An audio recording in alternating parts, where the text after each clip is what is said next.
The little girl was alone in the room. She was sitting on the floor. The walls and her dress were splattered with blood, and the full moon was shining through the window. Her eyes were wide open and she herself froze in fear. There were also traces of blood on her pretty face. Suddenly, the door to the room creaked and opened. A blond boy appeared on the threshold. He opened his arms to her and was glad that he had finally found her. The baby turned her head towards the newcomer and began to scream. She crawled backwards away from him closer to the window. The guy asked her not to be so afraid. He raised his finger to her lips and called for silence. He sat down next to her, said that everything was fine and promised to protect her. There were tears in the girl's eyes. She just howled and cried. The guy, smiling, carefully wiped away her tears. Then he pulled the baby towards him and hugged her tightly. He affectionately told her that everything was all right now because she belonged to him. Blue sky. There is a forest around. A simple wooden fence separates the small cultivated area from it. A thin girl with dark long hair was choosing tubers from the garden bed and putting them in a rather large bucket. Sometimes she came across stones, but she did not take them, but threw them over the fence onto the road. When the bucket was already full, she tapped the bucket with one of these stones.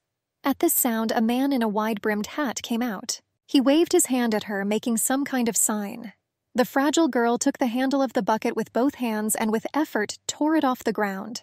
The heroine of our story could not speak. Most likely the reason for this was fear following an accident in her childhood.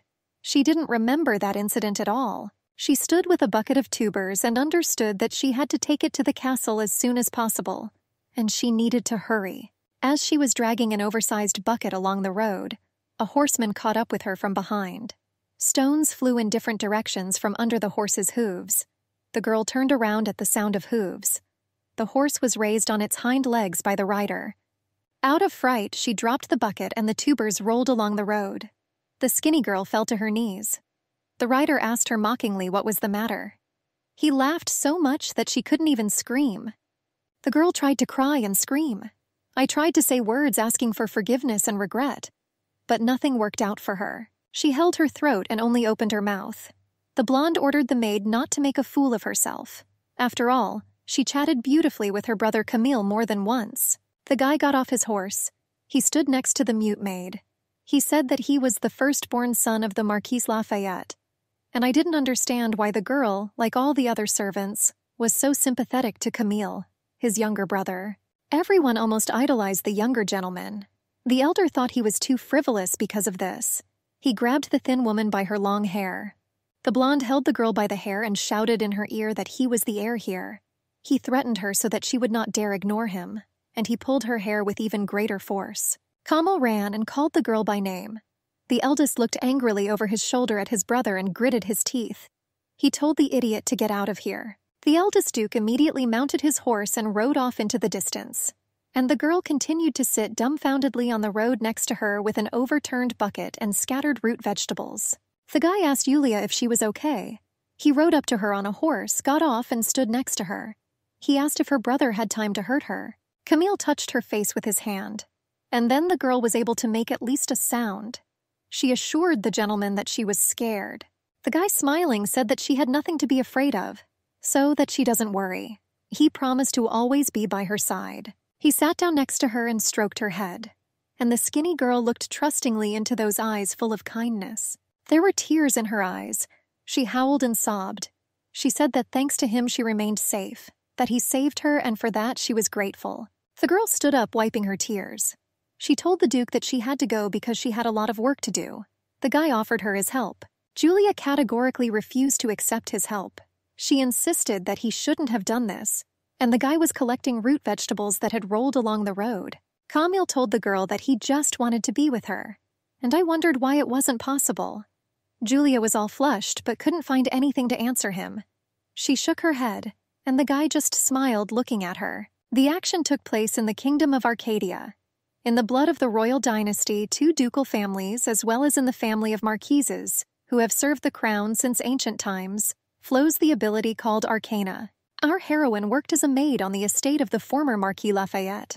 His second son, Mr. Camille, possessed an arcana capable of temporarily weakening illnesses and curses. According to the doctor, the girl could not speak due to mental trauma. But while Mr. Camille's arcana was not acting on her, She acquired the ability to speak. So they slowly walked to the castle, happily chatting about everything in the world and nothing in particular. The guy placed the bucket on the ground next to the kitchen door. Swearing was heard from behind the door. The woman opening the door said the worst words to the girl, but she was stunned when she opened them, and when she saw the gentleman, she asked for forgiveness. The guy apologized in response. He said that it was he who caused them unnecessary trouble and problems. He smiled cheerfully at the girl and asked what she would do now. She said that now she needs to wash the potatoes. She asked the cook to wait a little longer with a bow. The gentleman asked the cook to forgive the unfortunate girl, and she didn't understand why Mr. Camille was so concerned about this brainless girl. She promised that she wouldn't let her get away with it. Already at night in her house, the girl was going to rest. Washed clothes hung on a line to dry. The skinny girl sat on the floor and reproached herself for failing again today. She told herself that tomorrow she would try to do everything so that she would not be scolded. After all, she could only cause Mr. Camille problems. But someone with a whip was approaching our heroine's lonely house. She heard these booming footsteps in complete silence. The girl did not know who it could be, and cowered with fear in the corner of her wretched home. She thought she heard human footsteps, and she was surprised because it was deep night outside. She waited in fear for the door to open. Soon the creaking of rusty hinges was heard. A malicious smile distorted the guy's already not very attractive face. Mr. Gregory appeared on the threshold of her home in the moonlight. He was drunk. In his right hand he held an empty bottle of wine, and in his left, a whip. He lashed with a whip. He said that they were all such idiots and cretins, that they exalted his younger brother Camille. The guy exhaled anger, and again his whip fell on the girl's back, but she didn't make a sound. He said she was a boring woman, and the girl was lying on the floor near the bed with an overturned chair. Julia thought it was good that she was only beaten, but the Duke's eldest son had never broken into her closet like that before, and now she was scared. She tried to think about Mr. Camille, and she felt calmer. The sun was rising above the horizon. Morning was coming. A bucket of cold water was thrown on the girl's head. The cook shouted at the thin woman that she was late, called her lazy. The girl bowed, mentally asked to forgive her. The woman ordered not to piss her off. She ordered the girl to quickly wash it and pointed to a full bucket with dirty dishes. Julia grabbed the bucket and went to wash the dirty dishes. The cook wondered why the girl was so awkward and clumsy. Another said that usually such people were fired, and this usually alarmed her. The third asked to stop washing the bones. She admitted that when she listened to them, she herself began to get angry. The guy who came in thanked the maids for their work. The girls were surprised to see the young gentleman appear in the kitchen. He smiled and charged all the kitchen workers with his energy. Kamal said the dinner was great. Therefore, I came to personally thank you for this. One of the girls said it wasn't worth it. It was known that Mr. Camille looked in on the maids from time to time. He thanks them, although he is an aristocrat and is not obliged to do this. The guy was simply wonderful, and here all the workers adored him. The young gentleman wondered where Julia was. The head cook pursed her lips in frustration.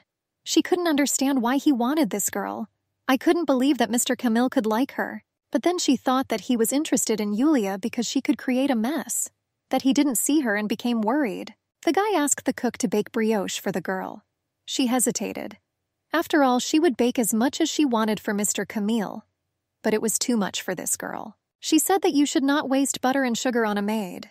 This could anger the gentleman. After all, even she, a kitchen worker, only takes leftovers for herself. The guy calmed her down. What if someone asks, let him answer that it was his order. He left and, waving his hand, said that he was counting on her. The maids were bustling around in the kitchen, and the eldest above them smiled sarcastically in anticipation of the nasty thing she was planning. Julia went to the door. She brought a bucket of clean dishes. The door to the kitchen opened with a creak. Her thin face appeared in the doorway, and then the head cook threw soup on her head, for which the girl worked tirelessly. She angrily said that this was her food. She ordered her to get out. The maid smiled, looking askance at the thin woman. They laughed at her, but she didn't understand what was happening around her. She stood there holding a bucket in her arms and with the remains of soup on her head, and there was laughter all around her. She didn't understand. Had she made a mistake again? She wanted someone to explain it to her, and I didn't understand why she caused nothing but problems. She wanted to just disappear. I told myself that I shouldn't cry, She swallowed nervously with offense. I told myself that I needed to finish my work as soon as possible. The girl washed the floor, wiping it with a rag. Mr. Kamil looked through the kitchen door. He gasped quietly at the sight of the girl. He felt a shiver from this cutie. The full moon was shining in the sky. The girl sat in her closet on the floor and analyzed her day. It turned out that she angered everyone again. And in the end, she remained hungry. She was very hungry. Remembering those evil, twisted smiles, she imagined them splattered with blood, and the evil eldest son of the Duke, and the malicious cooks. She clenched her fists from excess. She promised herself not to make such mistakes in the future. And then tomorrow everything will be fine. The door lock clicked. Mr. Gregory entered. He mocked the maid for causing trouble again today. The girl became even more sad. Realizing that the gentleman was here again, he told the mouse to get out of the hole.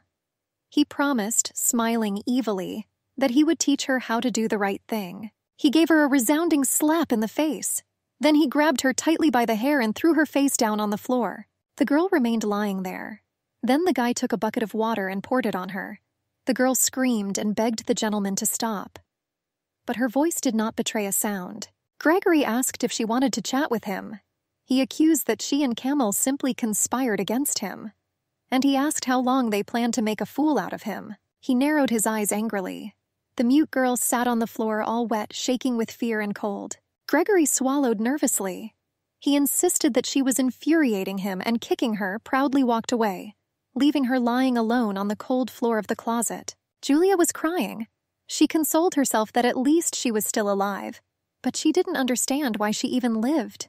The old maid was combing the young master's hair. He told her that he was going to have lunch with Julia today. Therefore, I asked to prepare 2 servings. Kamil reported that this girl does not like to sit still within 4 walls. Therefore, I asked that lunch be served in the garden. The woman was surprised. The guy continued to give orders. He asked to bring grape juice for Julia. After all, he doubted that she would drink alcohol. The old maid was surprised. After all, no matter how high the position a servant occupied, it was unthinkable to dine with the master. Especially for this girl. She believed that among the servants she was the most senior and honored worker of the castle. But she couldn't remember a time when Mr. Kamil would call her by name. The gentleman asked to fulfill his request. The woman replied that she would obediently carry out his order and went to the kitchen. She said that Mr. Kamil wanted to dine in the garden. She asked me to cook something simple for 2 servings. The cook asked her about 2 servings. The maid confirmed that he heard everything correctly.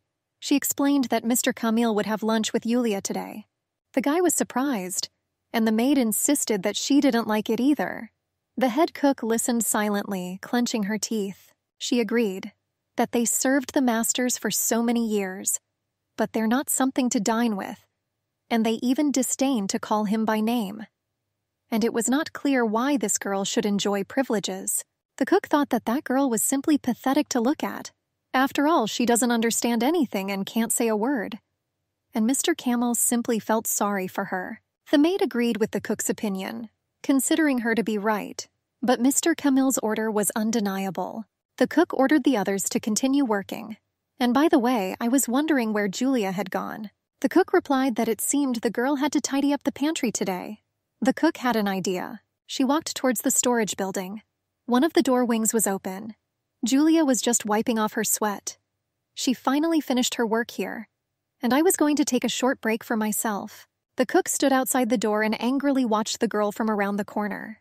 At some point, the door creaked and slammed shut. Julia noticed this and was surprised that the door closed on its own. She went to open it, but no matter how hard she tried, nothing worked. And then I realized that I was closed from the outside. I couldn't understand how this happened. It turned out that someone didn't notice that she was inside.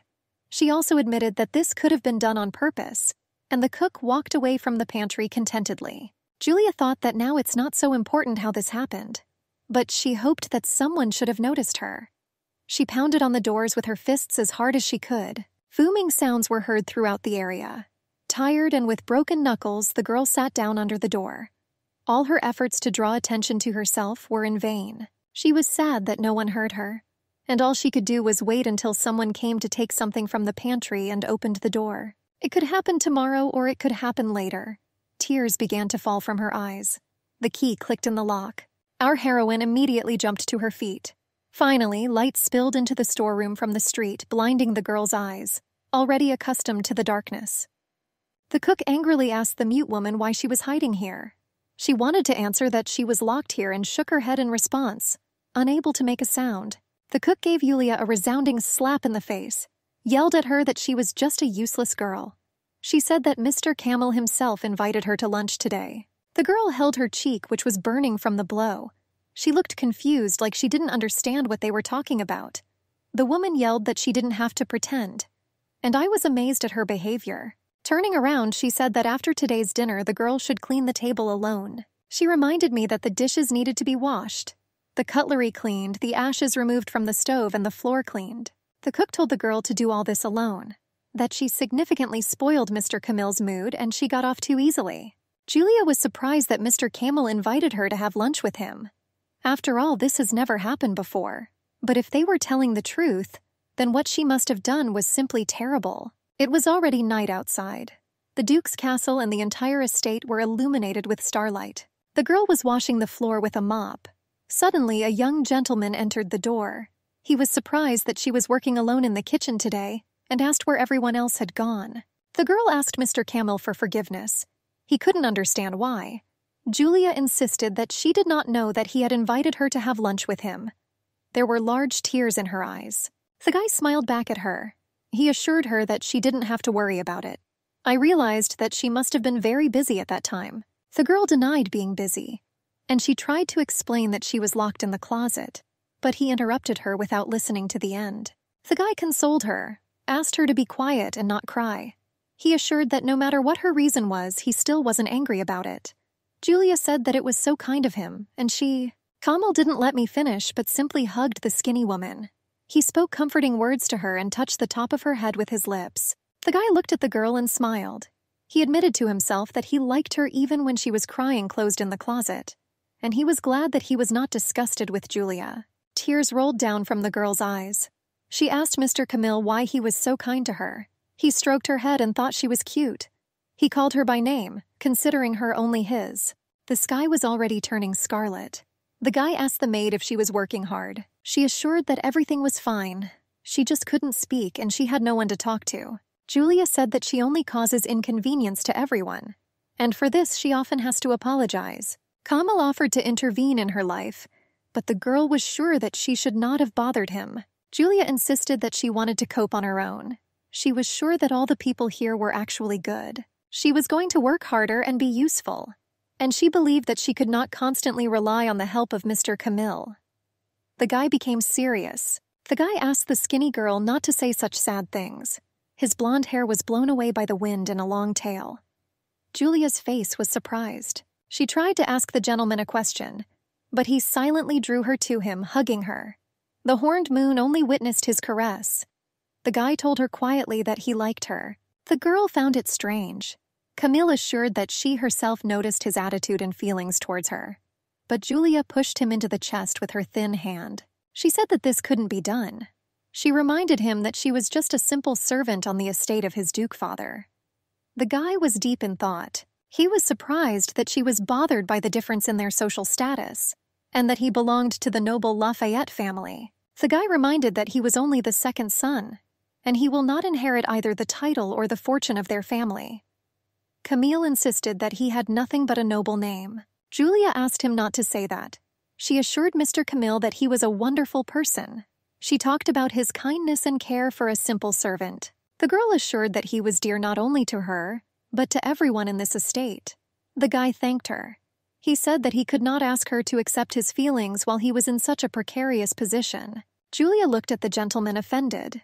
He asked her for forgiveness. He insisted that he did not want to burden her with his feelings. He only asked her to remember that he values her very much. The girl drew his attention to the fact that it was already completely dark. Camille reported that he would walk her home. He assured me that it was dangerous to walk alone at such a time. His older brother Gregory was watching them from behind a tree. He told himself angrily that this girl dared to ignore him and give preference to his brother. The skinny girl stood in front of the window in the moonlight. She was already dressed in night clothes, and she remembered the words of recognition of Mr. Camel's feelings. She touched her face and reassured herself that he was just joking with her. After all, she was an ordinary maid. and now she couldn't even speak. And I didn't remember my past at all. She was sure that Mr. Camel's disposition towards her would not be enough, and I didn't want to be deceived. But even if his words were not serious, she was still pleased to hear recognition from such a wonderful person. She asked herself if she could allow herself to be happy for just a little while. A vase fell to the floor with a clang and broke. The guy shouted that they were all such idiots. He said that Gregory was sure that everything in this house belonged to him, and this girl also belonged not to Camille, but to him. He knocked on the closet door with his foot. He ordered the maid to open it. Julia recognized the voice and shuddered. She assumed that he wanted to beat her again.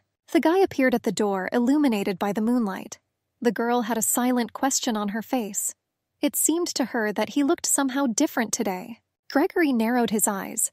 He grabbed the maid by the clothes, and he began to reveal her cleavage. Silent horror froze in the eyes of the victim. The guy leaned on her with his whole body and knocked her to the floor. She wanted to scream for him to stop, but he grinned evilly.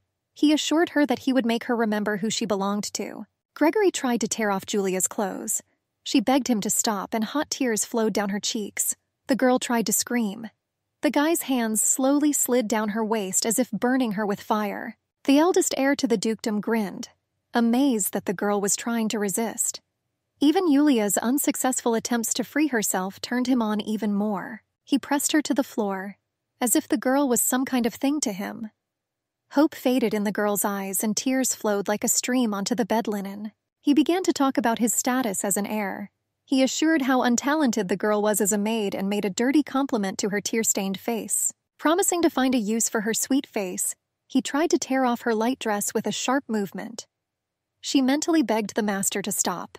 In the silence of the night, the knock of the Duke's youngest son, Camille, was heard. He tenderly called the girl's name, hoping that she was not yet asleep. At that time, Gregory jumped in surprise and cursed. He looked around warily at the sound, and a spark of hope flashed in the girl's eyes. Camille, standing under the closet door, continued to call Julia, saying that she had forgotten her scarf. I asked if she was still sleeping. The skinny girl mentally called on Mr. Camel to help her. She pounded her foot on the floor, attracting his attention with a dull sound. He asked her permission to enter. The younger gentleman burst through the doors. His noble silhouette was reflected in the moonlight. What he saw horrified him. His brother Gregory held the frail girl lying on the floor. She resisted his efforts to remove her clothes. Camel grabbed the rapist by the scarf and pulled him away from the girl, lifting him up. I screamed in his face, asking what he was doing. He asked him how he dared to even think about such a thing. He condemned him for allowing himself everything only by right of birth. The guy believed that Julia was the same person as them, and the skinny girl hid in a corner and cried, curled up into a ball. Camel did not understand how his father, mother, and brother were not able to understand such a simple thing. The older brother's face became distorted. He didn't understand how it was possible to compare this dirt underfoot with people of noble blood. He said that his words were crazy. He considered the girl just a thing that belonged to his family. He was sure that he would be the one to dispose of his inheritance and maids as he pleased. Camel turned to his brother, trying to appeal to his humanity. But he growled, broke free, and ran into the darkness. The younger Duke called the girl by name. Julia responded, calling Mr. Camel by name. She was crying and shaking all over with fear. The girl pressed herself into his chest and cried bitterly. The guy pulled her close to him and hugged her. He asked her for forgiveness. Meanwhile, Gregory sat on the sofa and trembled all over. His heart was ready to jump out of his chest. He closed his eyes. It was hard for him and his brother to argue. The door creaked and light spilled into the dark room. Camille entered and waited at the threshold while his eyes adjusted to the darkness of the room. My brother was sitting on the sofa, shaking all over. At the sight of the newcomer, he bared his teeth in anger and muttered his name through his teeth. The booted foot tapped next to the coward's head. The guy asked to tell him what he was going to do with Yulia. Camille was cold and determined to deal with his brother for the incident in the maid's closet. The coward looked into his eyes pleadingly. The guy said that until that moment he had gotten away with all the abuse of the girl. But now he did not agree with his brother's claims to Julia. I thought that it wasn't enough for Gregory to just have fun, and so I suddenly wanted to make the girl my own. The coward only made inarticulate sounds in response. Camille said that you shouldn't steal anything from him. The brother knelt and asked him to forgive him. He said that he realized his mistake. Gregory crawled on his knees in front of his brother like a reptile, and his brother stood over him like a menacing mountain. A kick was made to the head. The guy tried to dodge his brother's boot. He asked to think about whose grace he was still the heir. Kamal said that it would be easier for him to take this title away from him than to take candy from a child. Gregory's head was still under his brother's boot. He said he was wrong, and he swore that this would not happen again. Kamal said that of course this would not happen again, and he kicked his brother in the lower jaw. The long-haired blonde stood with a straight back. I asked my brother not to forget that he was still dancing to her tune. I advised him to continue dancing, and then he would allow him to remain the heir of the family. Gregory was still on his knees. Kamal asked if his brother understood everything, and looked back at him over his shoulder. He just nodded silently in response. The guy walked along the corridor of the mansion. He was going to have another glass of wine. It seemed strange to him that there was light leaking from under the door. Opening the doors a little, he looked through the crack. Green liquid was pouring onto the floor. There was also a towel, raw vegetables, fish, and meat. The cook, with a satisfied face, poured wine onto the floor. In her other hand, she held a lantern. She told herself that that girl didn't even know how to work. But despite all this, she was the only one in a special place. She could not understand why Mr. Camel favored Julia, and the guy stood quietly with a sad face. Everything was clear to him. After all, Julia was the last one to leave the kitchen, and now this maid was going to blame the whole mess on the girl. Kamil thought the cook was an idiot. He was going to get wine from the pantry, and on the way back he decided to look into the kitchen and grab cheese. He came to the conclusion that the more attention he paid to Julia, the more jealous the idiot servants would become, and the more often they will mock her. And it was the same story with Gregory. It turned out that he was harassing Julia, beating her with or without reason just to vent his anger. After all, the older brother felt that Kamal was superior to him in many ways, and these actions were his way to feel more confident. The guy was sitting in a chair and drinking wine from a glass. On the table in front of him stood an open bottle, cheese, and grapes. It was like a vicious circle. He cared about Julia, so the servants bullied her, and Gregory took out his aggression on her. And the deeper she plunged into this loneliness, the more dependent she became on his care. The guy recalled how she clung to him and needed hugs and affection. He sipped his wine and remembered how sweet she was. His Julia. The kitchen workers who entered were horrified by what was happening there, and everyone turned their attention to the fragile girl. The cook angrily asked if it was her doing, remembering that she was the last one to leave the kitchen yesterday. The girl herself was surprised. The girl agreed that she was the last one to leave, but she probably left the kitchen in perfect order. The young master looked through the kitchen door and wished everyone a good morning with a smile on his face. The servants all turned around at once. The guy stood with a bottle of wine in his hands. He said that last night he borrowed wine and cheese from here, and now I've come to return the open bottle. The cook was surprised that the gentleman himself decided to bring it.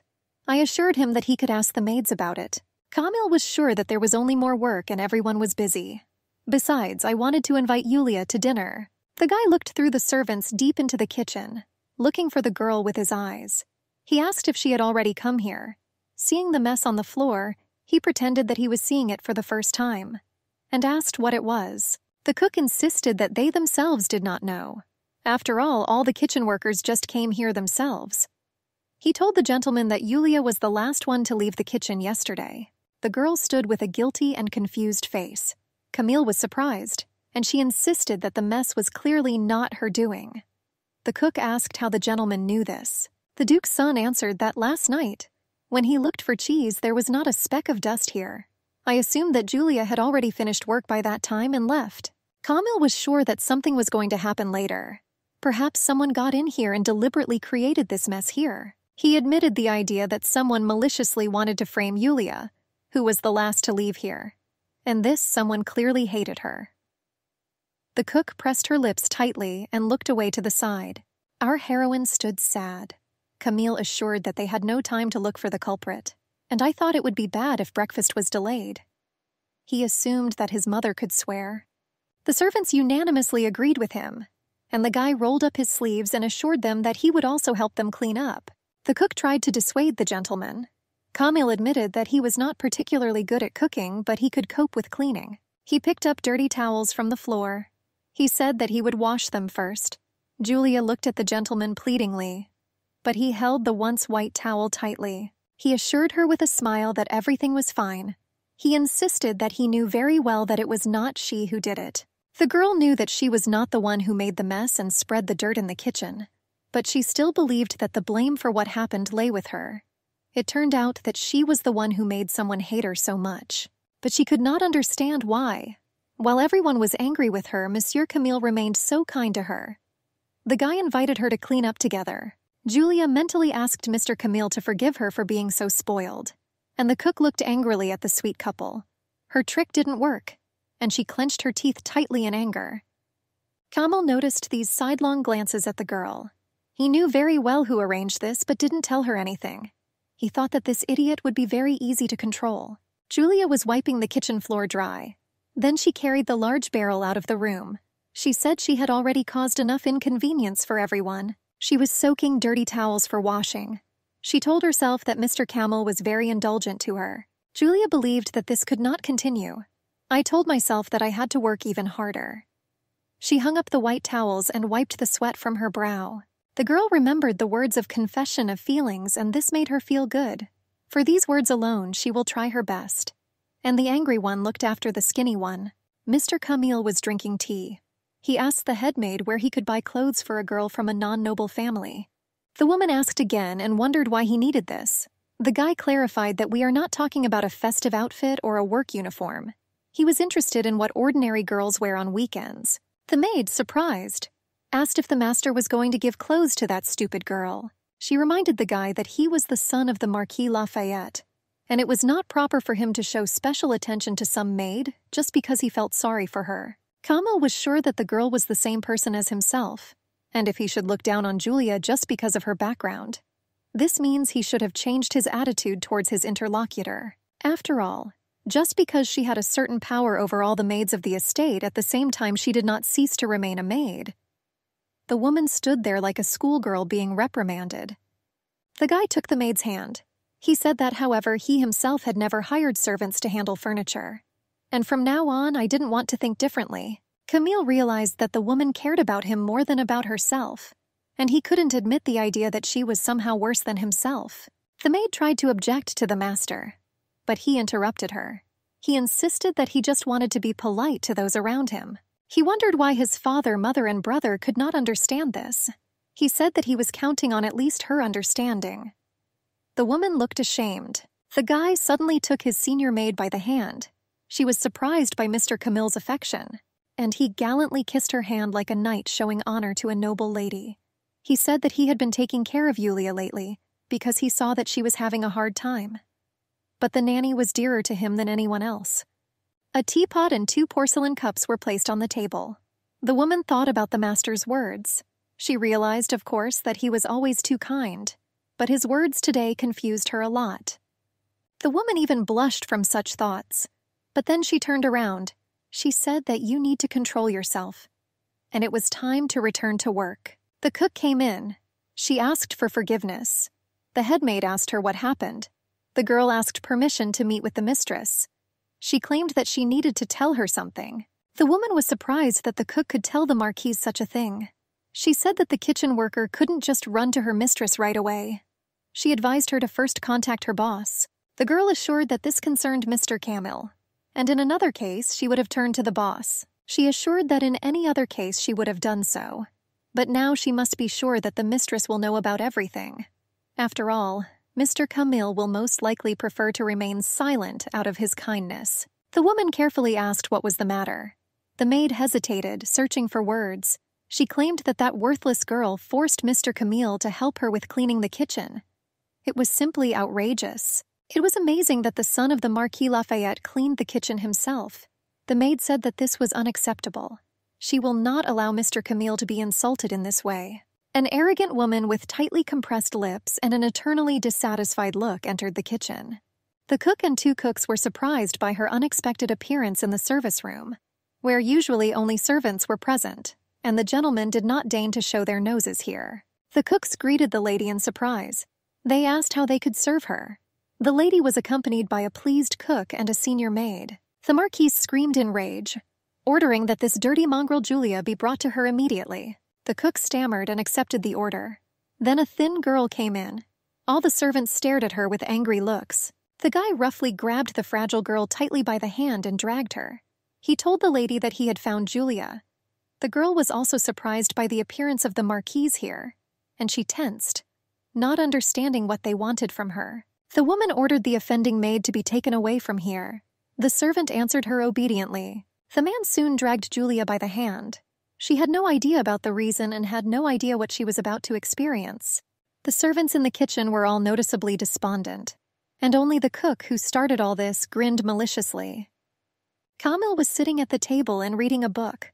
Suddenly, the door swung open. Brother Gregory came to see him. He was excited and screaming.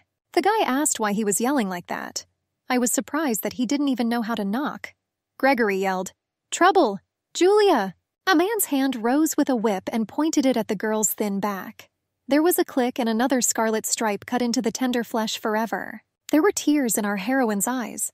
She didn't understand why she was being punished. She wanted them to at least tell her the reason. The man had previously received orders to punish the girl with 100 lashes, and then the girl should have been thrown out of the estate. The lady's order was also conveyed to ensure that Julia no longer came into the sight of Mr. Kamil.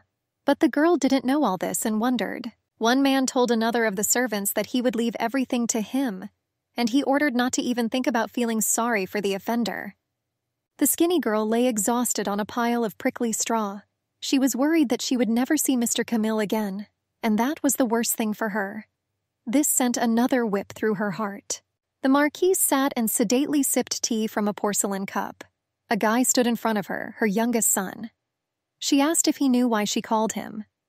The woman affirmatively reported that servants for aristocrats are convenient and accessible tools. And her son not only thought of surrounding the servants with his attention, so even now I washed the floors next to them. I thought it was incomprehensible. The lady was sure that her son's behavior was not worthy of the good name of Lafayette. The guy coldly asked who reported on Yulia. Kamil was sure that the girl in this house was hated more and more. He thought that if he gained the favor of the servants, then no one would treat her badly anymore. But it did not help.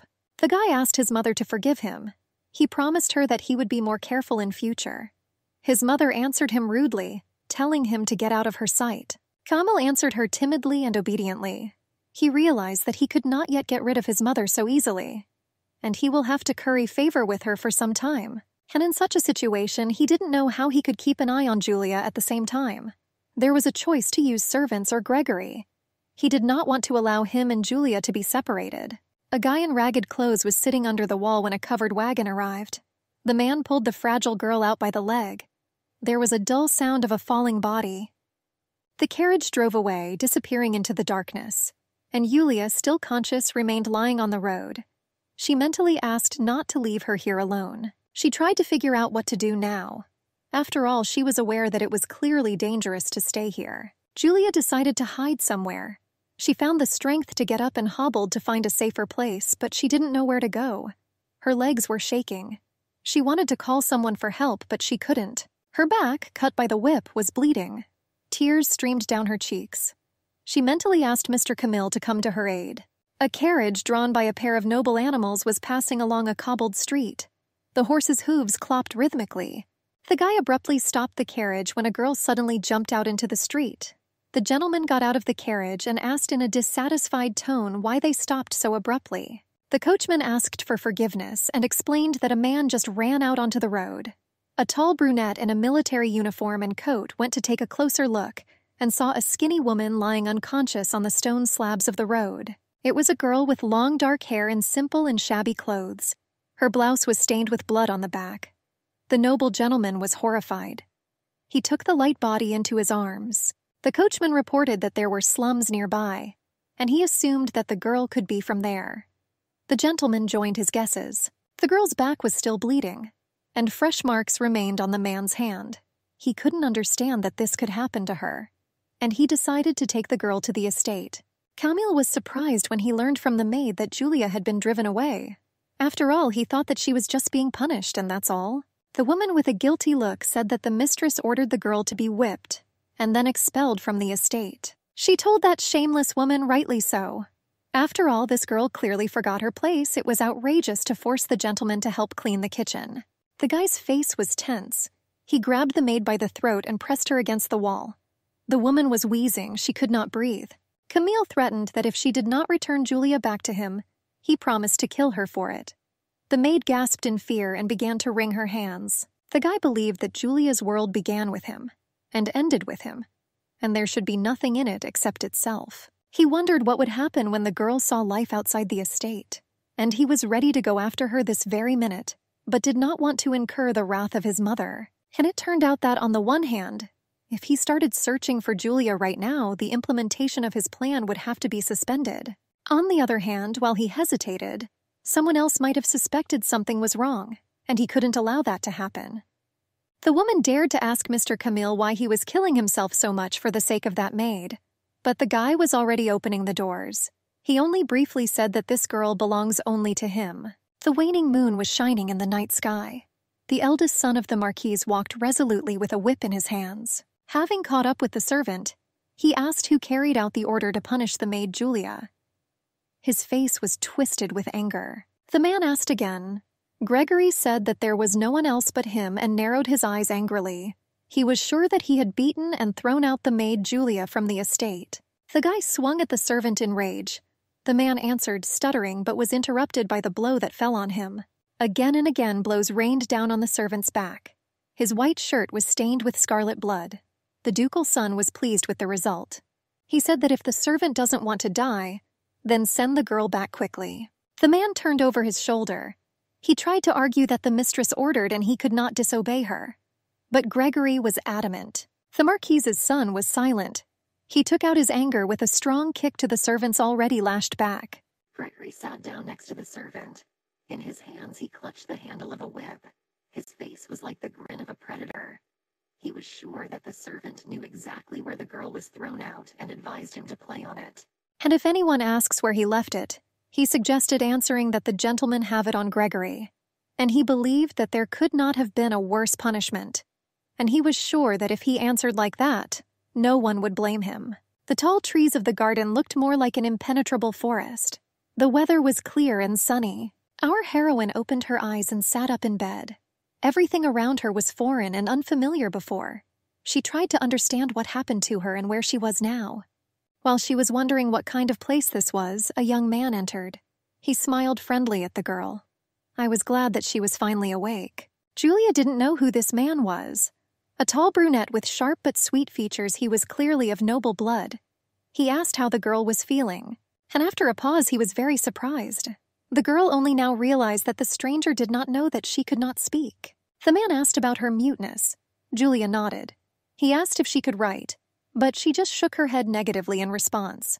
Disappointment appeared on the brunette's face. Our heroine did not know what to do, and she thought that she shouldn't have disappointed her savior. The man apologized. He assured the rescued girl that he had no intention of reproaching her for anything. With a confident movement of his hand, he pulled a chair next to her bed and sat down next to her, smiling welcomingly.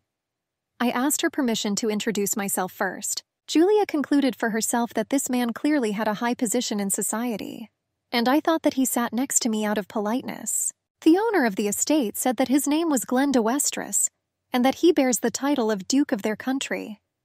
Our heroine could not understand why such a person took care of her. He said that he had recently passed near a slum, that she jumped out onto the road right in front of his carriage, that she did not respond at all, and then completely fell, losing consciousness. The man believed that it was all because of those wounds on her back, and he couldn't leave her in this state.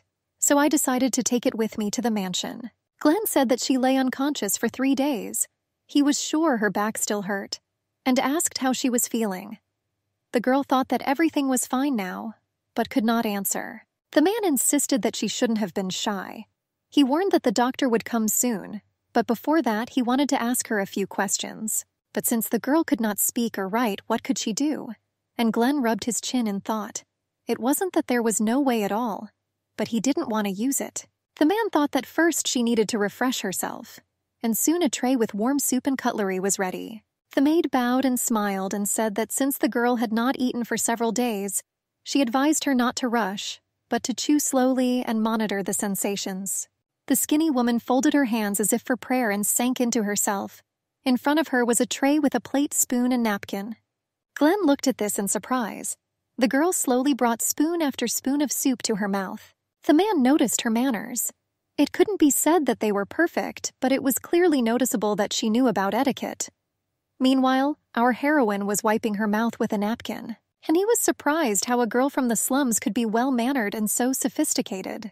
He wondered who she was, but she herself didn't really know who she was. In the darkness, the envious cook approached Julia's closet. She opened the door with a creak. Mr. Camille stood at the window in thought. He gasped in surprise. The girl approached him. She said that she expected to find him here. After all, he came here every evening. She hugged the gentleman from behind. She spoke kind words to him. She assured him that she would console him. She asked Camille to forget this, Julia.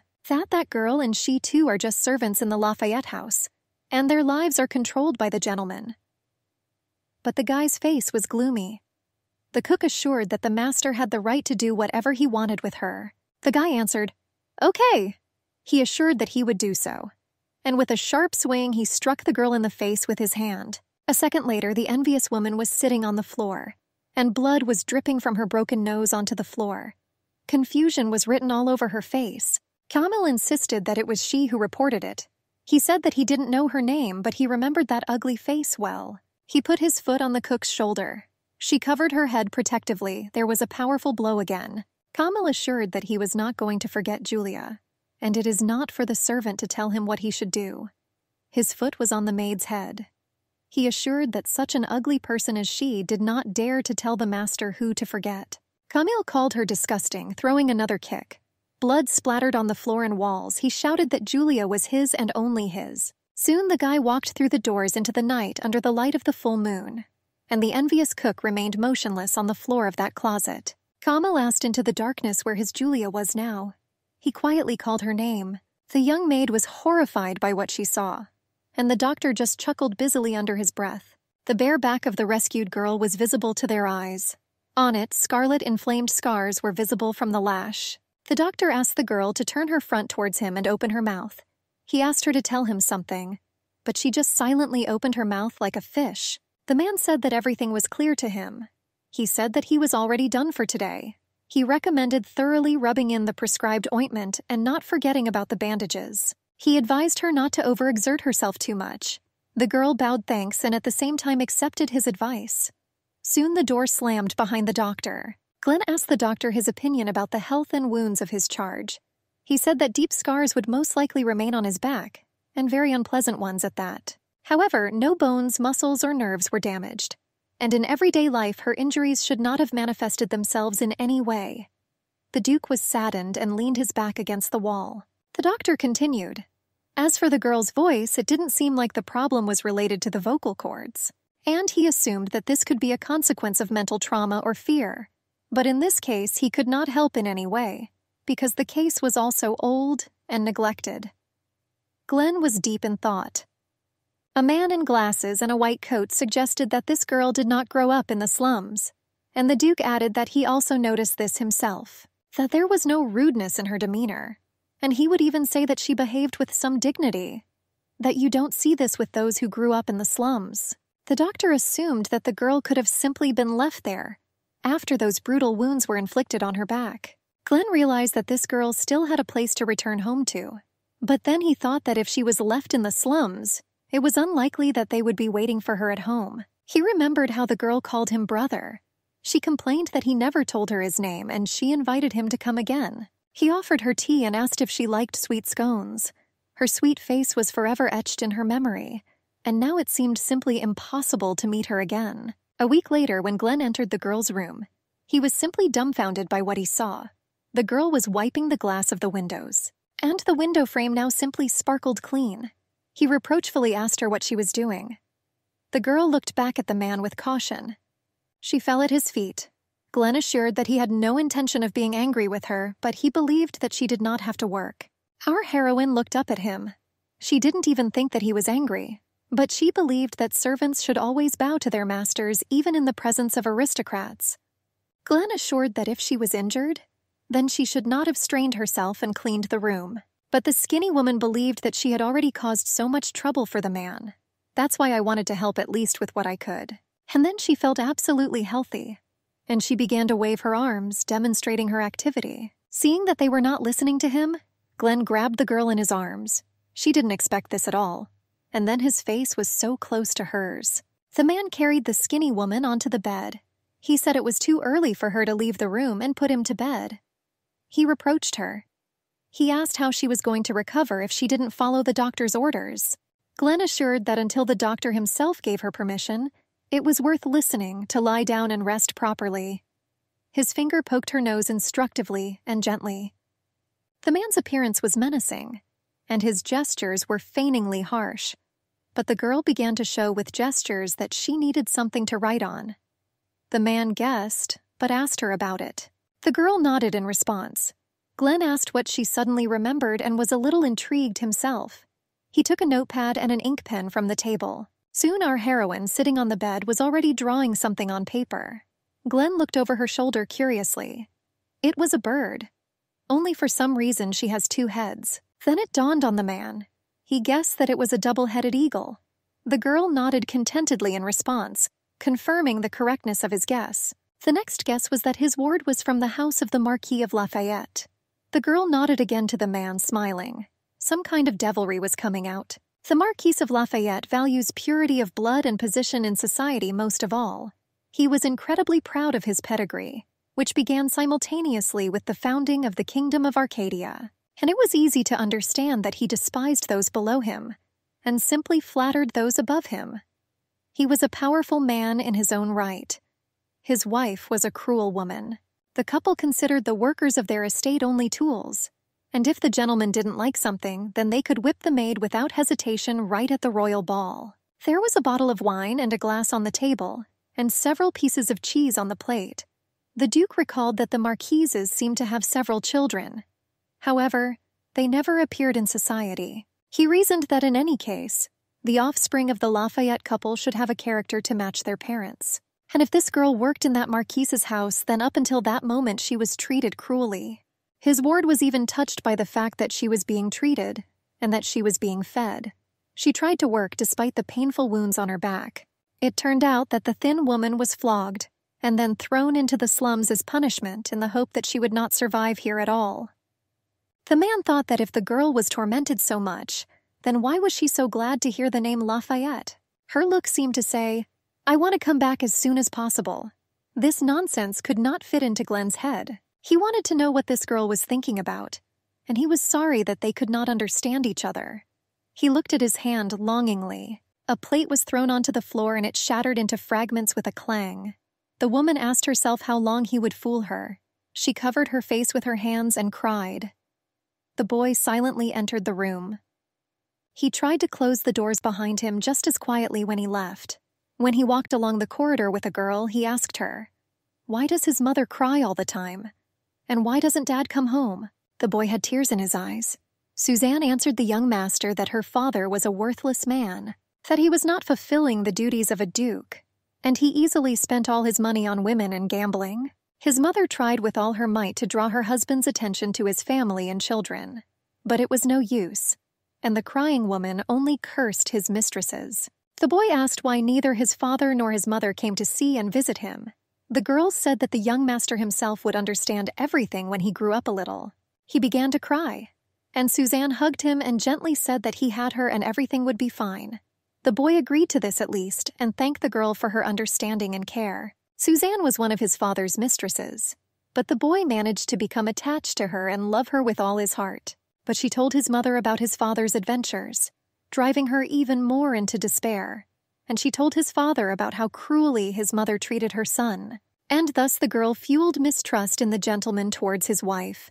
She not only got along with the boy, but also won the trust of the gentleman, the boy's father. And it was also Suzanne who was the first to discover the mistress's body in the pond, and raised a cry throughout the entire mansion.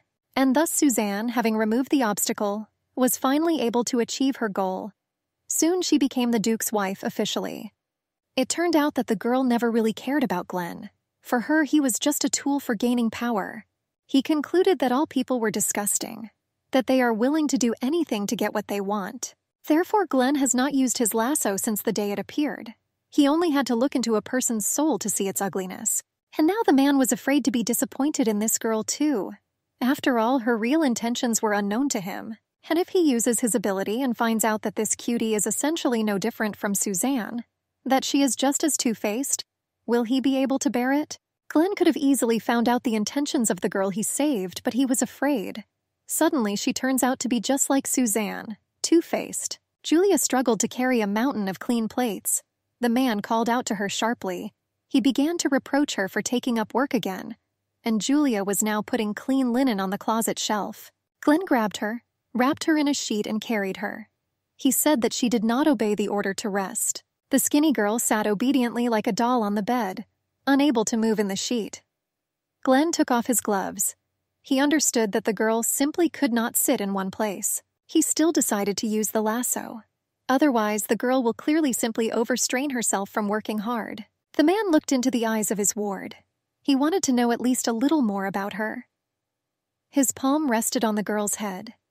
He heard her thoughts that she was glad that he finally smiled. Julia thought that Mr. Glenn was as kind as Mr. Camille, that he also stroked her head although she did nothing to deserve it. She thought she couldn't sleep all day long, and he wants to thank the Savior in some way. The man admitted to himself that he did not see even a hint that the girl was hiding something. He was sincerely surprised that such people even existed. Glenn asked the girl if it was true that she was so tired of sitting in one place. The girl nodded her head and thought that she would like to repay the Savior for his care. And I just wanted to be useful. And then, having thanked the Savior, she wanted to return to the Lafayette estate. She was sad that Mr. Camille was probably very worried about her. The girl thought that she had to tell the master as soon as possible that she was fine, and apologize for making her worry. She so wanted to see Mr. Camille. The man apologized. He understood everything that was needed, and he promised to give her 2 instructions. Firstly, she will help in the kitchen for 1 hour a day. The girl was hanging clean, washed towels on a rope next to the kitchen, and then I washed the fresh greens. A kind and friendly kitchen worker came out and gently told the girl that that was enough for today. Julia bowed low at her feet. Glenn's second order was to come to him for tea. The maid was combing the girl's long hair, and our heroine sat and reasoned self-critically that not only did she not know etiquette, but she also could not answer, and therefore she was afraid that the man might seem bored with her. Glenn stood up at the sight of the girl and met her standing near the set table with an open smile. He invited her to come closer. Julia blushed all over. She herself didn't know why she suddenly felt so flushed. On the table there was a teapot, cups, and a plate of sweets. Our heroine looked sadly at all this and was afraid of doing something wrong. The young man, seeing her indecisiveness, assured that he had always disliked formalities. So she didn't have to worry about manners. Julia was surprised that Mr. Glenn noticed that she was embarrassed, and I thought that it was necessary to at least touch the food so as not to seem rude. And she began to drink tea. She was surprised that it turned out to be so tasty. And the helpful and friendly maid slipped a whole tray of sweets right under the girl's nose. Julia enjoyed the taste of the baked goods, stuffing her mouth full of it. Glenn called their tea party an errand, hoping only that she could relax. But things turned out differently. The Duke said that the girl had a crumb stuck to her and wiped her face with his hand. The man smiled, and for him this time turned out to be unexpectedly pleasant, as well as for our heroine of the story. The man in the pince-nez reported to Mr. Glenn. He reproached him for not listening to him at all. He apologized to Simeon. The blonde said that if something bothers him, maybe they should have dealt with this before they moved on to other things. Glenn agreed that he was right, and the assistant announced his readiness to listen to the master. The man asked if there was someone named Camille in the family of the Marquise Lafayette. The blonde insisted that this was the name of their second son. The gentleman asked to tell me what he knew about Camille. The man slowly took out the book he was interested in from the shelf. He replied that the couple had not yet introduced their sons to the world. Glenn was surprised. Haven't guys reached the right age for this yet? But his assistant said it wasn't a matter of age. After all, the eldest heir of the family was also not introduced to society. His name is Gregory de Lafayette, and he is 23 years old, and Camille was 20 years old. Glenn was sure that it was quite unusual for young people of their age to still be out in the world. Simeon assumed that perhaps this was the situation in their family. The Duke was lost in thought for a long time. The Lafayette family traces its history back to the founding of their state. Surely nothing is more important for both the Marquis and his wife than maintaining their status. And the sooner they present the heir to high society, the more stable his position will be. And Glenn could not understand why the couple hesitated to introduce their sons to the entire aristocratic society. He asked the assistant if the Marquis of Lafayette had a lasso. He confirmed this. After all, he was a descendant of an ancient family, and it seems his abilities were related to healing. The eldest son was supposed to inherit this ability, but it seems that the lasso could pass to their youngest son, Camille. And if we assume that the lasso was not passed on to the eldest son, the heir, it was with Camille, who had no right to inheritance. A complex and incomprehensible situation emerged. And in this case, the most ancient and noble family of Lafayette must face serious difficulties. If Glenn's guess was correct, then it turned out that by postponing the debut of their sons, the Lafayette couple was trying to preserve the dignity of the family in the eyes of others. But this was only a temporary measure. The Duke asked Simeon to find out more about the Lafayette family. I thought there was something unclean there. He promised that he would do everything right. Glenn walked through the garden and led the girl by the hand. She was thinking. I asked myself what Mr. Kimmel was doing now. He was the only one the girl could talk to. The man could not believe that she could seriously think about this Camilla all day long. So reading her thoughts, he learned that the girl's name was Julia, and that the only one who could hear her voice was Camille. He assumed that the lasso belonged to that guy. There was simply no other explanation. And yet, if he could hear her, then why didn't he stop all the bullying against her in the bud? Ever since Glenn first read Julia's thoughts, this was all he could think about. He did not want to believe that Camille knew perfectly well that the girl was being bullied and only pretended that he did not notice it.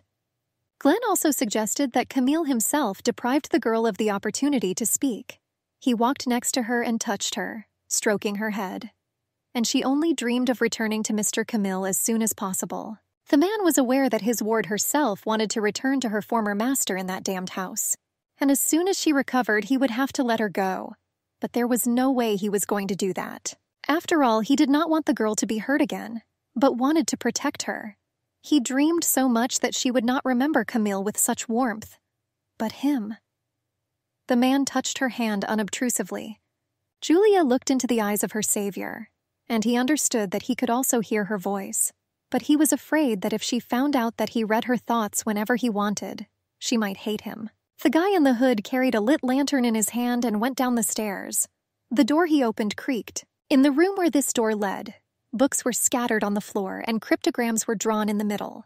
Camille placed a red artifact stone from the bottle into the center of the star. It lit up with a faint glow. The guy carefully sealed the rest of the minerals back with a glass stopper. Our heroine was sitting in the garden on the grass in the company of Glenn. Today he decided to have a picnic for her. Nearby stood a basket of pastries and drinks. Yulia was eating something tasty on both cheeks. The lady in the red dress looked at it all from the window. The maids in the kitchen whispered that Madame Suzanne had not come to see her master today. The other answered that she had not been with the gentleman for 3 months, that she stopped even pretending. And the owner became an empty place for her as soon as he transferred his title to Mr. Glenn. The girls discussed that Mrs. Suzanne's priorities immediately changed. She was not related to Mr. Glenn, so if he decides to get married, then Suzanne will lose her place as mistress in this house. The lady hit the wall with her fist out of anger. She swore at the girl who charmed her stepson with her simplicity, childish spontaneity, and openness. She noted that Glenn had never touched a girl with such tenderness, and she couldn't understand how that ragged woman managed to seduce the man. Suzanne believed that everything was due to the fact that this old man came down with an illness, but still managed to transfer his title to his son. But she told herself that she had not yet enjoyed enough of the luxurious life of the Duchess of Vestris. This was all she had been chasing after the old Duke for so long. Suzanne couldn't contain her joy when the woman finally died, and this became her fatal mistake. The boy noticed her pleased face, and since then Glenn has distanced himself from her. But if he still avoided women, no problem would have arisen. After all, while he was single, the place of the mistress of the Vestris house belonged to Suzanne. She pressed her lips tightly and cursed, not understanding what could have happened. Glenn, who hated and despised people for their insincerity, and girls in particular, Suddenly he showed interest and had a nice time with this person. She told herself that she would never allow this to happen. And opening the doors, she resolutely walked out. Walking down the corridor in heels, she said that at any cost she would throw this girl out of here. Suzanne was sure that the place of mistress in this house belonged only to her, indisputably. With her face twisted with anger, the lady went down the stairs. She saw a sweet couple below. Glenn introduced his guest to his mother. He offered to say hello to her. He insisted that ignoring the Duke's guests was the same as insulting him. Suzanne decided not to let Glenn turn against her. She greeted the girl sweetly with a smile. She said that she was glad to see her in their house. Julia politely bowed her head in response, and the lady noted to herself that if her stepson ordered her like a duke, she could not help but obey. And now she didn't even know what to do. Now how could I get rid of this girl? A pillow fell to the floor. Suzanne was irritated by everything. She didn't understand why on earth she should now grovel before some nameless simpleton. She was looking in her head for an opportunity on how she could get rid of this girl. And soon she had a great idea. Glenn didn't show much interest, so she completely forgot about it. She sat and wrote a short letter on paper with a quill pen. When she finished, she smiled with a satisfied and malicious grin. The addressee of the letter read the message. It was strange that Glenn at first avoided women and all people indiscriminately. And then he had the audacity to drag some girl into the estate. Another letter said that the addressee knows that Gregory's arcana is called Curse, while Camel's arcana is Liberation. After reading this, Glenn stated that he did not want to rely solely on this document. The assistant in the pensionnat said that he was very sorry, but there was very little information on this issue. The gentleman was sure that the reason for this was that the brothers did not appear in public. The man was sure that Gregory's lasso raised certain questions, but he had even more suspicions about Camel's abilities. After all, if we assume that Julia cannot speak due to the curse, then Camille's lasso was supposed to destroy it and return the girl's voice once and for all. Let Julia speak again next to Camille, but this did not remove the curse from her as such. Apparently, this ability only temporarily deprived him of his strength. Glenn wondered whether such a lasso could even exist. He checked with his assistant about the lasso of the Marquis Lafayette, which had the ability to heal. It turned out that his capabilities were limited. And besides, the Marquise's health had been deteriorating lately, and he hardly appeared in public. But at the same time, he still refused to introduce his heir to society. It was strange for a person to put his family and his blood above all else. Glenn suspected something fishy here, but I still couldn't understand what exactly. He couldn't understand. And he wanted to protect Julia from danger, but he knew almost nothing. They knocked on the door and asked for forgiveness for disturbing me. They brought tea, and along with the servants, Julia entered with a bouquet of delicate roses with a smile on her face. The Duke guessed that the girl must have been helping the gardener today, and he allowed her to collect a bouquet. The girl pressed the flowers to her chest and glowed with pleasure. The servant spoke into the master's ear that since he was partial to flowers, the girl wanted to take them to his office. Glenn was surprised by this statement of his preferences, but the servant said that at least the girl thought so. The servant said that the gentleman himself walked with the girl every day in the garden, so she thought so. Meanwhile, Julia was putting cut roses in a vase. Glenn insisted that he walked in the garden with her simply because she liked it. But then it suddenly dawned on him. He asked his assistant how he knew all this. He explained, "I learned everything from Julia herself. She could explain everything intelligently with gestures, and it turned out that she was quite successful in this. So they haven't had any problems with understanding yet." Glenn insisted that this was great news. He only felt sorry that they were the only ones who didn't have problems, and he became sad. The blonde covered his mouth to hide the chuckle that escaped him. Julia looked at everything with eyes full of surprise. Glenn looked at the girl with love and tenderness. When she noticed his gaze on her, she timidly bowed to him. The employee said that she had not yet finished with her duties, so he asked them to postpone their tea party a little. The Duke agreed. Our heroine was glad that Mr. Glenn smiled at her. She took this to mean that he liked flowers after all, and I was glad that I thought of bringing him a bouquet. She was already wondering what to do with her time before tea, but she was brought out of her thoughts by the sight of a maid carrying a basket of laundry. The maid asked the girl if she would like to help her. Our heroine responded by holding out her hands to pick up the sheets and smiling in response. When she was already carrying the laundry, She thought that the servants of the Duke of Vestris were completely different. They were not like those who work at the Lafayette estate. Here the servants did not get angry, did not shout or hit. They were always calm and smiling. The girl thought that the people here must be so kind because she was a guest here. And they even learned to understand her by gestures. And Mr. Glenn himself seemed to have completely predicted her course of thoughts. And that's why our heroine felt so good here. But she understood that she could not stay here forever. After all, Mr. Camille must have been going crazy with worry. And if she decides to get close to the servants of the House of Vastris only because of their kindness, then she will thereby betray Master Camille. Julia was thinking about the guy. She disappeared so suddenly he probably didn't know what to think, and she wanted to give him a sign that everything was fine with her. But Julia was so afraid to return to that house. And yet she so wanted to see Mr. Camille. That envious cook, the evil mistress, and the cruel and unpredictable Gregory. The girl was so scared. She told herself that she had to be braver, at least for Mr. Camille's sake.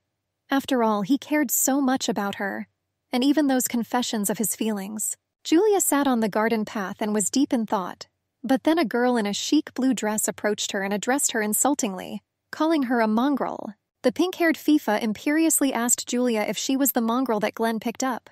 Our heroine looked at the stranger in surprise. I thought that she was so beautiful that at first glance it was clear that she was an aristocrat. Julia fell to her knees and began to bow at her feet. Her long dark hair spilled over the slabs of the garden path. The lady said that the girl was picked up like a dog, and she had the nerve to think that she could stay here as long as she liked. And it remained to be seen whether she considered Glenn's kindness limitless, or she was just trying to take advantage of the opportunity. The lady in the blue dress deliberately stepped on Julia's hand with her heel, creating a painful wound on it. She said that tramps like her did not belong here. The foot in a shoe with high and sharp heels ended up on our heroine's head. There was an unpleasant wheezing sound, and she thought that after all, Mr. Glenn shouldn't have spoiled her like that. The arrogant person ordered the girl to raise her head. Julia looked at her with guilty eyes, and she announced that her name was Ophelia d'Arcadia. The skinny girl was confused. After all, that was the name of their kingdom, and only members of the ruling family bore such a surname. She couldn't believe that this was the princess of the kingdom, and she declared that Glenn was her future husband. And since the girl decided to stick to a man, she should have remembered that it didn't cost the princess anything to kill someone like her. The lady asked if the guest understood what she was getting at. Julia stood timidly on her knees in front of her and nodded her head. The princess asked her to thank her for her condescension, turned sharply and left, and Julia, sitting on the garden path, tried to realize that Mrs. Ophelia would become Glenn's wife. The man, after all, bore the title of Duke, and of course he already had a bride in mind, but she couldn't understand why her heart was so heavy. The maid asked Julia in surprise when she saw her what happened to her. The girl shuddered. She assumed that she had fallen, and she suggested quickly treating these wounds. She took the girl by the hand and led her with her. And Julia was surprised that the people at the Vestris estate were so kind to her. And she didn't want to keep causing them problems. The Duke's assistant thanked the man. He said that was all. And Julia was sitting in the cart next to empty boxes and barrels for exchange. She thought that even if she left here, she would still not be able to return to the Lafayette estate. Yes, she didn't even know where it was. And even if she somehow miraculously made it to Judas, the mistress would not allow her to stay there. And there was something else. Gregory with his aggression and appearances in her closet, an unfriendly servant. Julia realized that she really wanted to see Miracamille, but she was very afraid to go to that house again. The servant said that the girl suddenly disappeared. The Duke clarified what this even meant. He said that he was very sorry. All the servants were ordered to search, but so far there was no news. Glenn clarified who last saw the girl. The maid immediately responded. He asked her if she had noticed anything suspicious. She assured that in fact the girl had an abrasion, and when she encountered the girl, she was sitting in the garden and seemed to be looking into space. There were scratches on her forehead and near her nose, so she immediately rushed to treat the girl's wounds, and she asked if she had fallen and received only a nod in response.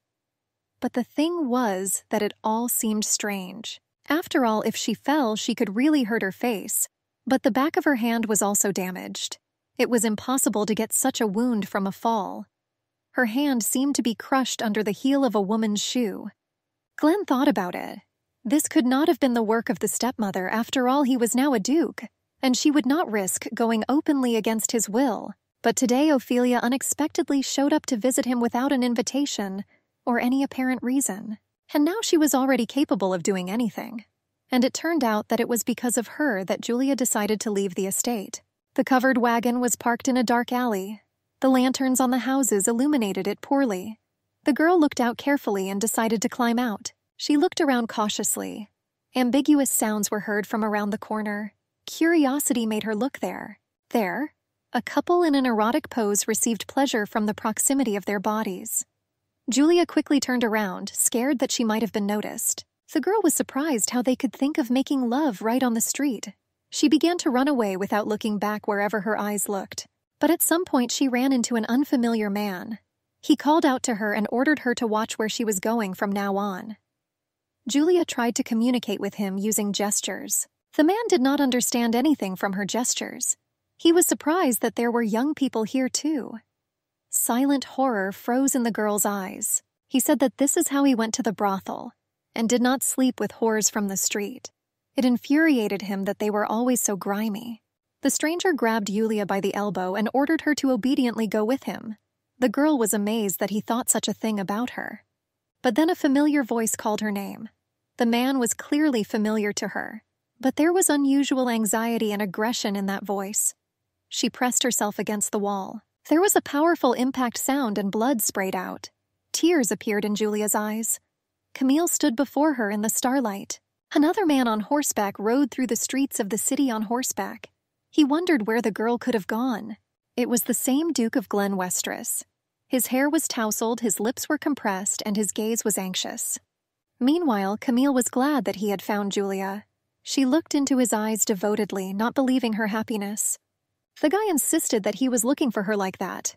He gently touched her face and continued to speak kind words to her. The girl, even having the opportunity to speak, could not find words of joy. The guy began to hug her. He was sure that the girl must have been very scared. He assured that everything would be fine now. Julia asked what would happen to that man now, looking back at the stranger lying motionless on the road nearby. Camille assured her with a smile on his face that he was indeed a little rude to him. But his blow was not too strong and he had to come to his senses soon. That it was better for them to leave here as soon as possible. After all, when that man wakes up, they could suddenly get into trouble. The guy picked up the light girl in his arms and she even gasped in surprise. And he carried her further in his arms. The girl protested. She assured Mr. Camille that she could get there herself, but he assured that she was trembling all over. And he will protect her. I asked her not to worry so much. And on the slabs of that road, the man's body remained lying in a pool of his own blood. Camille, meanwhile, put the girl on horseback in front of him. He asked her where she had been all this time. She mumbled something inaudible in response to him over her shoulder. The guy said that when she was kicked out of the estate, she was seriously injured. And now she was wearing clean and new clothes, and her wounds seemed to have completely healed. Julia answered. Fortunately for her, she then ended up at the estate of Duke Vestris. Camille asked about Duke Vestris. The girl assured that he found her on the road and took her with him, and he was incredibly kind to her all the time. Camille, out of emotion and jealousy, only squeezed the reins of his horse with force. He wondered how in this case Julia ended up in this place. After all, the Vestris estate was quite far away. Julia hesitated. She shared that she just didn't think those people should care about her forever. The guy was surprised that she really left without telling anyone anything. She confirmed this with a sad face. She told how she snuck into the cart of the merchant who was leaving the estate. He reproached her for that. She said that she was perfectly aware of everything, but she didn't know at all how to explain why she wanted to leave. And even if she could, they still wouldn't let her go. Julia realized that she had not even thanked them in the end, and she acted ungratefully. But she could not continue to stay there precisely because the people there were kind to her. And the Duke of Glen himself, too. Feet in luxurious shoes stood on the threshold of the mansion and the floorboards creaked. The man was sad. Glen asked his assistant if they had found anything. He replied that there was nothing, not a clue. He recalled how, as a child, a girl called him brother and reproached him for never telling her his name. And now it turned out that this girl also decided to suddenly disappear from his life, just like the one from his childhood memories. The Lafayette estate stood in the darkness of the night. The guy confidently and purposefully carried the fragile girl towards him. Julia pressed her whole body against him. At some point, she began to assure Mr. Camel that she could reach her hut alone. The guy assured her that now she couldn't go there anymore, and it even became dangerous. Julia asked where I should live then, if not there. Camille approached the mansion without answering the girl's questions. She said that she could not sleep in the same place as the gentleman. The guy asks her to keep her voice down. The girl covered her mouth with her hands. He assured her that she had nothing to worry about, but he just wanted to avoid all possible troubles. Camille quickly carried the girl along, trying to move as quietly as possible, and she, in turn, covered her mouth with her hands. But no matter how hard the guy tried, they were still noticed by Gregory. He also tried to remain unnoticed, so Camille was unaware, and a pair of eyes were watching them with malice. The guy approached the steps that led down to the basement. He took the door key from his neck. Skillfully with one hand, he turned the key in the lock. It clicked easily. Camille touched his hand to the painted glass on the small shield. The wall itself began to move to the side, letting us inside. The guy, pleased with himself and the impression he had made on the girl, carried her in his arms deeper into the room. Julia looked around with surprise and apprehension. Under the wall there was a wooden bed with a scarlet and short canopy. She asked Mr. Camille where they were. The guy gently caressed her hair and neck, looked into her sad eyes. He looked at her with such tenderness. Soon a metal collar with a chain was fastened around the girl's neck. He said he looked just great. O kissed her forehead tenderly. Camille said that what is dear to the heart must be hidden, where it is certain that it will not be found. Julia did not understand his words. The girl was lying on the bed, blindfolded, and her hands tangled behind her back. Around her neck was the same metal collar and a rope tied to it. The door creaked. Mr. Camel appeared on the threshold. He smiled sweetly and welcomingly, and in his hands was a tray with fresh and warm food. The guy asked if Julia behaved well.